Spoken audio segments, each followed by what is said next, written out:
मुळात व्हीप चुकीचा आहे हे म्हणण्याचा अधिकार वकिलांना कधी आणि कोणी कुठच्या पक्षाने, जो पक्ष ज्या पक्षाचे प्रतोद व्हीप काढतात, हा व्हीप मुळात पक्षाचा पक्षादेश असतो आणि पक्षादेश हा त्या पक्षाच्या सदस्यांसाठी असतो.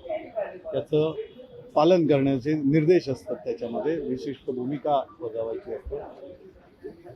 आणि हा ज्या वेळेला प्रतोद तो व्हीप जारी करतो त्यावेळेला तो लागू होतो त्या पक्षाच्या सदस्यांना, आणि तो चुकीचा आहे किंवा त्याच्यावर कुठचा अशा रीतीनं आक्षेप घेणं हे अधिकार कुठून कशा रीतीनं कुठच्या कायद्याअंतर्गत वकिलांना मिळाले हे त्यांनाच माहीत.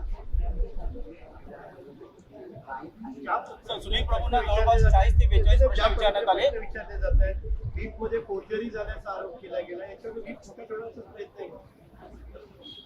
आदरणीय सर्वोच्च न्यायालयाने ज्या वेळेला हे प्रकरण म्हणजे संपूर्ण केस त्याच्यावर कन्क्लुजन्स दिली आणि त्याच्यावर स्पष्ट अशा प्रकारचे निर्देश दिले की महाराष्ट्र राज्याचे जे अध्यक्ष आहेत, स्पीकर आहेत, यांच्याजवळ हे प्रकरण जात आहे आणि त्यांनी यावर निर्णय करावा. त्या ह्याच्यामध्ये कन्क्लुजन्समध्ये बऱ्याचशा गोष्टी कन्क्लुजन्स म्हणून त्यांनी दिलेल्या केसच्या निर्णयामध्ये आहे आणि तोच भाग स्कोप ठरतो या संपूर्ण ट्रायब्युनलसाठी. या ट्रायब्युनलने त्या प्रकारे हिअरिंग घ्यावं, त्या प्रकारचं युक्तिवाद व्हावा, त्या प्रकारे क्रॉस व्हावा. आज क्रॉस करताना विटनेस म्हणून सुनील प्रभू जे शिवसेना पक्षाचे आमचे प्रतोद आहेत, त्यांना ज्या पद्धतीनं प्रश्न विचारण्यात येत आहेत, त्या प्रश्न आता तुम्ही म्हणालात कितीतरी 42 प्रश्न, 40-42 प्रश्न विचारले, तर त्या प्रश्नांमध्ये तोच प्रश्न रिफ्रेश करून वेगवेगळ्या पद्धतीनं विचारून की ज्या ह्याच्यामध्ये काही वेळेला अध्यक्ष महाशयांना सुद्धा त्या वकिलांना सांगण्यात आलं की त्यांनी ह्या गोष्टीचं उत्तर दिलं आहे, परंतु तरीही कारण मुळामध्ये आपण जर पाहिलं तर एखाद्या गोष्टीचं विषय असेल आपल्याला आणि त्याबद्दल जर त्या विषयाचे बद्दल प्रश्न विचारायचे असतील तर त्याचा एक अभ्यास असतो, आपण वाचतो, आपण त्या ह्याच्यामध्ये आपलं स्वतःचं हे करतो आणि मग प्रश्न फॉर्म्युलेट करतो स्वतःच. इथं आपण पाहिलं असेल तर ते वाचता फॉर्म्युलेट करतायत स्वतःच.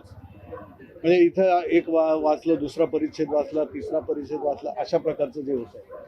त्यामुळे त्यांची तयारी स्वतःची कितपत आहे आणि जो प्रश्न ज्या प्रश्नामध्ये इरेलेव्हंट ज्याला आपण म्हणतो की ज्याचा संदर्भ आणि हे ते स्वतः हे होत नाही आहे, मग त्यामध्ये आपलं चातुर्य, ते वाक्चातुर्य किंवा हे दाखवणं वकील म्हणून त्या प्रकारचा एक केविलपणा एक्सरसाइज होताना दिसतोय. आणि त्यावर भाष्य करणं बरोबर नाही, कारण न्यायप्रविष्ट आहे, आज लवाद आहेत, ते कुठच्याही गोष्टी त्यांना पाहिजे त्याप्रमाणे विचारू शकतात. परंतु सर्वसाधारण एक मत जे आपल्या एक याचं बनतं त्या ह्याच्यावरून तुम्ही तुमचे प्रश्न टोकदार बनवा, टोकदार उत्तरं मिळतील. तुम्ही जर प्रश्न फिरवत राहिला त्यामुळे हे होत आहे आणि त्या ह्याच्यातनं जर अशा प्रकारचं कुठेतरी हे असेल तर आम्ही स्पष्ट म्हणतोय की 31 डिसेंबरची जी तारीख सुप्रीम कोर्टाने दिलेली आहे त्या तारखेचं पालन व्हायला पाहिजे, याचं कुठंतरी भान ठेवलं पाहिजे. हे आज अध्यक्ष महोदयांनी दोनदा बोलून सुद्धा दाखवलं की हे दोन्ही अर्थात दोन्ही पक्ष.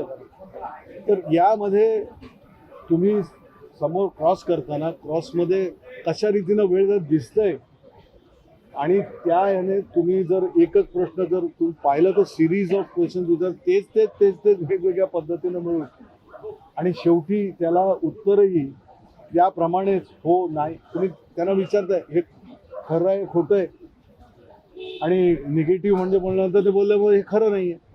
अशा प्रकारचं जे हे चाललेलं आहे याच्यामध्ये कुठंतरी त्यांनी याचा बोध घेतला पाहिजे असं मला वाटतं की, आणि त्या प्रकारचं जर झालं, कारण आम्हाला याची उत्सुकता आहे, आम्हालाच नव्हे, पक्ष म्हणून नव्हे, पण या महाराष्ट्राला, या देशाला या बाबतीमधली उत्सुकता आहे. कारण नाही म्हटलं तरी या संपूर्ण निकालावर आपल्या लोकशाहीचं भवितव्य अवलंबून आहे.